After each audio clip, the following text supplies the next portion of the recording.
तो मित्रों, आज हमारी यात्रा का अंतिम दिन है। हम यहाँ से प्रस्थान कर रहे हैं, तो बाबा को दर्शन करने आए हैं। तो बाहर से ही दर्शन करके अब निकलते हैं और बीच में जितने भी स्थान आएंगे वो बताते हुए निकलेंगे, और यहाँ की महिमा और यहाँ पर क्या सुविधा है क्या नहीं है आने जाने पे रास्ते पे वो आपको बताएंगे। तो चलिए हमारे साथ यात्रा का लाभ लीजिए और ट्रैकिंग करते हुए नीचे उतरते हैं। जय हो केदारनाथ की जय हो। देख लीजिए ये कैसा मटेरियल है, वो थैली वाला है ना भाइयों, ये वही मटेरियल है। तो उससे कितनी प्यारी थैलियाँ बनाई गई है पर्वतीय स्थान होने के कारण। और ये देखिए ये पूजा सामान है यहाँ, और पॉल्यूशन को भी ध्यान रखते हुए। तो ऐसे ही हर पर्वतीय स्थान पर ऐसा पॉली बैग निकालना, ये कपड़े का बैग निकालना चाहिए। जय श्री कृष्ण, राधे राधे, जय केदारनाथ। मित्रों, हमें सबसे ज़्यादा यहाँ पर यही खासियत अच्छी लगी कि देखिए यहाँ पर व्यापारी भाइयों ने कपड़े की और कागज़ की थैलियों को यूज किया है, जिससे कि प्रदूषण नहीं होगा। तो हमें भी जागृत होना पड़ेगा भक्तों को, और हमें भी ऐसी थैलियों का यूज करें ताकि देवभूमि की पवित्रता बनी रहे और पर्यावरण भी बना रहे। हर हर महादेव। मित्रों, अभी हम पहुंच चुके हैं रेतस कुंड, और रेतस कुंड का इतिहास और पुराणों में इसका वखाण है। तो आइए दर्शन करते हैं। मित्रों, यहाँ ओम बोलते ही यहाँ से नाग के बुलबुले निकलते हैं। तो आइए दर्शन करवाते हैं। ओम नमः शिवाय, ओम नमः शिवाय, ओम नमः शिवाय, ओम नमः शिवाय, ओम नमः शिवाय, हल्का हल्का हल्का हल्का हो गया नाम पर।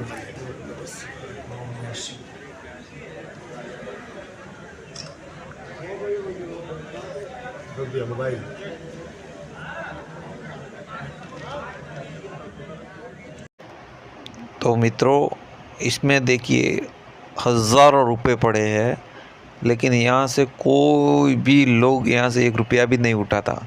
और मित्रों, ये साक्षात प्रभु का स्थान है, बहुत प्राचीन है। तो मित्रों, यहाँ श्रद्धा से ओम नमः शिवाय जो भी बोलता है ना, तो यहाँ पर नाग रूपी बुलबुले निकलते हैं। तो उससे यह माना जाता है कि देव आपके ऊपर प्रसन्न है। तो हम भी दर्शन करते हैं।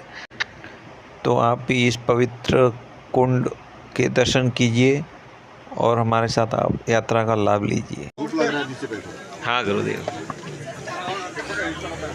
इसका नाम है रेतस कुंड। हाँ। हर हर महादेव बोलने से पानी में बुलबुले आते हैं। हाँ। शुभ संकेत होता है, यात्रा मनोकामना सफल होने की शुभ संकेत मिलता है। यहाँ से सबके बुलबुले नहीं आते। मन से बोलोगे तो हर हर महादेव या महादेव का कोई भी नाम लोगे तो बुलबुले आते हैं। देखा बुलबुले आ रहे थे। हाँ, यही बात है। नाम है रेतस कुंड, याद रखना। ये महिमा है। हाँ, ओम नमः शिवाय। जल छिड़क लो अपने ऊपर। ठीक है, गुरुदेव की जय हो।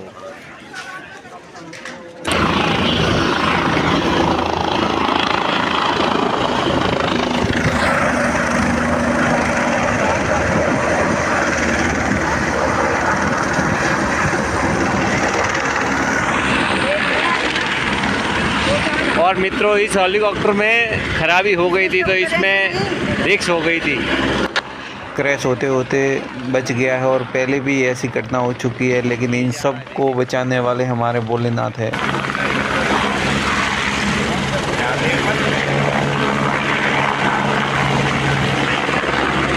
चलिए हम भी जाते हैं।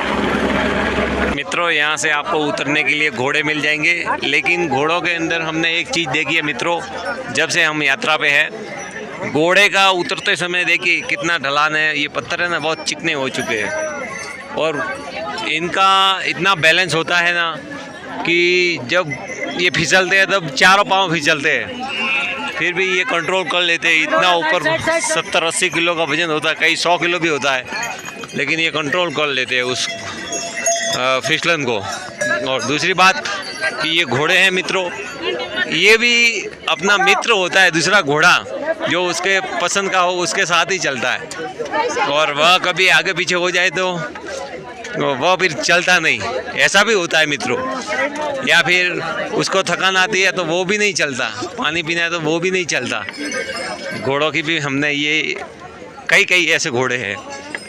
तो हमने ये देखा, ये घोड़ों का है, यहाँ से गौरीकुंड से लाया जाता है और गौरीकुंड को छोड़ा भी जाता है। तो ये घोड़ों का अंतिम पड़ाव है और ये यात्रा का भी ये अंतिम पड़ाव है। फिर इससे आगे चढ़ाई वगैरह सब बंद हो जाती है। देखिए कैसी स्थिति है रोड की, ये है रोड की स्थिति। और बारिश होती है तब हालत ख़राब हो जाती है मित्रों। चलिए, जय केदारनाथ की जय। ये हमारा घोड़ा बेटा, तो हमारी तो यात्रा बहुत अच्छी रही, करवा दिए, तब मन से दर्शन किए प्रभु मंदिर में हो केदारनाथ। यहाँ पर अब देखिए मित्रों, घोड़े चले या हम चले, देखिए फिर आगे जाके और रोड है ना, ये पे रास्ता बहुत छोटा हो जाएगा और डोलियाँ भी चलती है सामने से, फिर वापस घोड़े आते हैं। देखिए हम भी फंस गए बीच में। देख रहे हो मित्रों, कितना सुंदर प्यारी नगरी है प्रभु केदारनाथ जी की। और अभी नई भाषा में कहते तो आपके लिए व्यू, बाकी हमारे लिए तो प्रभु की नगरी है, क्योंकि यहाँ पर की यहाँ की महिमा देख लीजिए। आहा, और आनंद ही आनंद है। और ये प्रभु का स्थान अभी नहीं दिखाई दे रहा है, ये देखिए।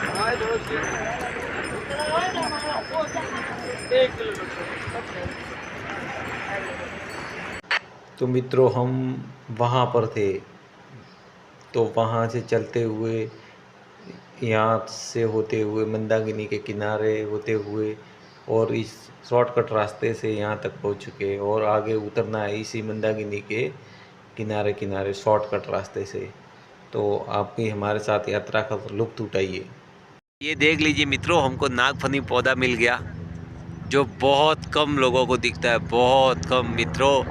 हम थोड़े ट्रैक से थोड़े दूर आए ना, तो हमको दिखा। ये देख लीजिए नीचे कैसे कांटे के कांटे लगे हुए, देखिए। और ऊपर से इसने शेषनाग की तरह मुंह बंद कर दिया है ना, देख लीजिए शेषनाग की तरह इन्होंने मुंह बंद किया हुआ है। तो ये है नागफनी का पौधा। बाकी इसकी आयुर्वेदिक दवाई भी होती है और भाग्यशाली लोग को ही मिलता है मित्रों। यहाँ पर ये पौधा है, ये देखिए, ये भाग्यशाली। और आसपास जो पौधे हैं ना, एक तो ऐसे छोटे रंग बिरंगे बहुत सारे पुष्प लगे हुए हैं, और एक थोड़े से बड़े पुष्प लगे हुए हैं। एक ये दूसरी क्वालिटी, और एक पीले में और तीसरी क्वालिटी है। 3 क्वालिटी के पुष्प लगे हुए हैं, जैसे कि ये देखिए एक तीसरा क्वालिटी का। तो ये, और ये नागफनी का पौधा है, ये देख लीजिए मित्रों। आप इस बात का हमेशा ध्यान रखें कि ये कैंची भैरव है ना, इस स्थान से शॉर्टकट जाता है। और ये रास्ता लेना मित्रों, यहाँ से 2.5 किलोमीटर का फ़र्क पड़ेगा, और एकदम आरामदायक रोड है। और ये खच्चर वाला है, ये बहुत ही ख़तरनाक है। तो इस स्थान को अवश्य ध्यान रखें। ये 4 या 5वें पड़ाव पर आता है। चिकित्सा इकाई है, चिकित्सा केंद्र है। तो चलिए आगे बढ़ते हैं मित्रों। ये स्टे कैंप है, लेकिन हम आपको एक सजेस्ट करेंगे कि आप बीच में जितने भी ये स्टे कैंप आते हैं, वहाँ पर कहीं पे भी ना करें, सीधे मंदिर के वहीं करें, ताकि आपको मंदिर के तुरंत सुबह उठकर दर्शन कर सके, रात्रि को लाइन में भी लग सके। और यहाँ का एड्रेस चाहिए तो ये नंबर है, ये दिख लीजिए। बाकी आप मंदिर के वहीं स्टे करिए, ताकि आपको सब दर्शन मिल जाएगा। सुबह सुबह भोजन पानी लंगर मिल जाएगा, भोजनशाला मिल जाएगी। तो हम आपसे यही कहते हैं कि आप मंदिर के वहीं पर जाकर स्टे कीजिए। और वहाँ पर भी मित्रों एक बात का ध्यान रखें कि मंदिर के पीछे जो टेंट लगते हैं ना, वो सब प्राइवेट है, यानी कि अपना स्वयं का लेकर जाकर लगा सकते हो। और दूसरी जगह है उनके पैसे लगते हैं रेंट पे, और उनके 500 रुपये पर पर्सन लगते हैं मित्रों। चलिए आगे की यात्रा बताते हैं। ये घोड़े हैं, हम शॉर्ट कट रास्ते से निकल रहे हैं। लेकिन मित्रों, हम आपसे एक बात बता रहे हैं कि यहाँ पर आप आओ ना, तो गुड़ और चना अवश्य लेकर आए। गुड़ चना आपको एनर्जी देगा, जो ऊपर आपको बहुत ज़रूरी होगा। क्योंकि जब आपकी एनर्जी ख़त्म हो जाएगी तो गुड़ ही एनर्जी पूरी करेगा। दूसरी बात ये है कि आप कुछ थोड़ा यानी चटपटा और ऐसा कोई लेके आना चाहते हो तो मोनेको बिस्किट है, क्रैकजेट है और नमकीन है, या फिर छोटे बच्चों की जो वेपर्स क्रीम वाली वो आती है ना, 1-2 रुपये वाली, 2-3 रुपये वाली, 5 रुपये वाली, वो लेके आए ताकि आपको एनर्जी भी मिले और वज़न नहीं हो। इस बात का आप अवश्य ध्यान रखिए। और फल फ्रूट खाए, देखिए ये फल फ्रूट है, फल फ्रूट अवश्य खाए और नींबू पानी का अवश्य ध्यान रखें। और ये नीचे से नहीं लेके आए तो जलजीरा की पाउच होती है ना, जलजीरा पाउच अवश्य लेके आए ताकि आपको जी नहीं घबराए। और मित्रों, यानी तली हुई वस्तु कोई नहीं खाए। ये होटल है लेकिन यहाँ पर सबसे ज़्यादा मैगी मिलती है जो हेल्थ के लिए इतनी पावरफुल भी नहीं है। इसलिए ही हम कह रहे हैं ये मित्रों तीसरा पड़ाव है। यहाँ पर सब डोली वाले, देखिए डोली वाले सब यहीं से शॉर्टकट से जाते हैं और टॉयलेट बाथरूम की सुविधाएं है। और मित्रों, हम आपके बता रहे थे कि हाँ, जूते अनिवार्य हैं। इन बातों का ध्यान रखना। जो हम बातें बता रहे, जूते यहाँ पर बहुत ज़रूरी है। हमारे जूते थे जो आगरा में खो गए थे, इसलिए हम चप्पल है तो हम प्रॉब्लम में भी है। प्रॉब्लम तो कुछ नहीं हुई, हम केदारनाथ की महिमा है। बाकी ये चीज़ देखने की ज़रूरी है। और यहाँ पर जो घोड़े चलते हैं, घोड़ों को भी गुड़ और चना ही दिया जाता है। और